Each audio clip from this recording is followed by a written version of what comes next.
masse. Un rayon en carré est égal à la... Oh, pardon. Professeur Jean-Paul Coronavicius.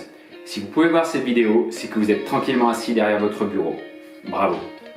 Au vu de la situation particulière que nous traversons, je voulais, à travers ce petit montage, vous rappeler quelques règles essentielles que nous appelons plus communément les gestes barrières.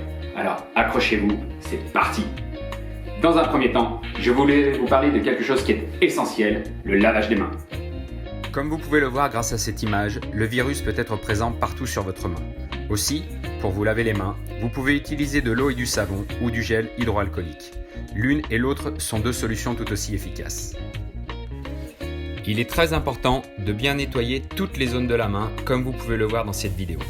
Nous avons remplacé le savon par de la peinture bleue pour bien comprendre qu'il est important de bien frotter la paume des mains, le dessus des mains, entre les doigts, autour du pouce et des ongles, et enfin remonter jusqu'au poignet.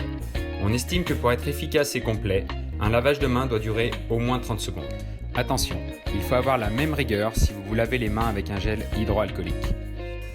Maintenant que vous êtes incollable sur le lavage des mains, nous allons aborder une autre notion hyper importante, c'est le port du masque. Pour bien mettre son masque, il faut d'abord bien se laver les mains pour éviter de le contaminer. Ensuite, je le place sur le visage et l'attache ou mets les élastiques correctement sur les oreilles. Il doit bien me couvrir le nez et la bouche. Je l'ajuste pour éviter qu'il ne glisse. Certains ont même une barrette métallique au niveau du nez pour bien l'ajuster.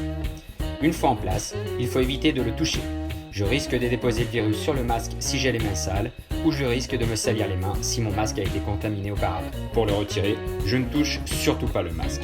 Je prends les deux élastiques comme montré sur la vidéo pour le retirer et je le mets directement à la poubelle. C'est bon, vous avez tout compris sur le port du masque? Très bien. Maintenant, nous allons voir encore une nouvelle notion que l'on appelle plus communément la distanciation sociale. La consigne que nous allons aborder maintenant n'est ni la plus simple, ni la plus marrante, je le sais bien. C'est celle de respecter ce que l'on appelle la distanciation sociale. Il faut essayer de toujours laisser au moins 1 mètre entre vous. Ne pas vous embrasser ni vous serrer la main. C'est comme cela que l'on a le moins de chances de contaminer quelqu'un sans le vouloir. Bien évidemment, pour être tout aussi efficace, vous n'êtes pas obligé d'imiter les 2 dernières images que l'on vient de voir. Enfin, en dernier point, comme vous pouviez vous y attendre, je ne pouvais pas ne pas parler de votre doudou favori. Je parle bien évidemment de votre téléphone portable. Ah, votre téléphone. Important, ce vrai nid à microbes. Je vais vous expliquer rapidement. Imaginons, sur le trajet du retour du collège, vous envoyez des messages avec votre téléphone. Vous le mettez dans la poche en arrivant chez vous. Comme on vous l'a dit, vous vous lavez consciencieusement les mains. On est tranquille. Je ne transporte plus de virus et là je ressors le téléphone de la poche et c'est lui qui va me retransmettre des microbes sur les mains. Alors, pensez à le nettoyer régulièrement. Mais ne le trompez pas dans l'eau. Je ne voudrais pas être responsable de cela. Le mieux est de le faire régulièrement avec une lingette imprégnée d'alcool, un peu comme celle qui sert pour nettoyer les limites. En conclusion, dites-vous bien que dans ce combat contre le Covid-19, il faut être tous ensemble et que c'est grâce à l'application de tous ces gestes barrières par chacun d'entre nous que chacun d'entre nous pourra devenir un maillon pouvant briser la chaîne de contamination. Alors soyons tous vigilants, soyons tous rigoureux. Merci pour votre écoute attentive, soyez prudents et à bientôt.